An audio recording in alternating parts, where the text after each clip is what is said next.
அஸ்ஸலாமு அலைக்கும். நபிகள் நாயகம் ஸல்லல்லாஹு அலைஹி வஸல்லம் அவர்கள் எப்பொழுதும் மிகவும் மென்மையாக உரையாடுவார்கள். மேலும் எவரிடமும் கடுமையான கோபமாகவும் பேச மாட்டார்கள்.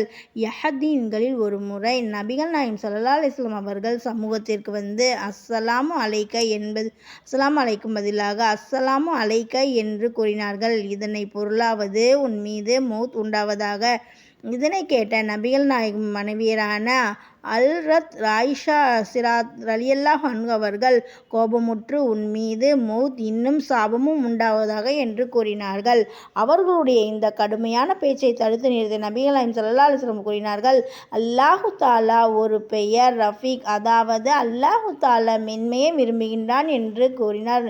இன்னொரு ரிவாயத்தில் கூறப்பட்டிருக்கிறது, ஆயிஷாவே, மென்மையை பின்பற்றி இன்னும் கடுமையான பேசுவதை விட்டு உன்னை காப்பாற்றிக்கொள் என்று நபிகள் நாயகம் ஸல்லல்லாஹு அலைஹி வஸல்லம் அவர்கள் கூறினார்கள்.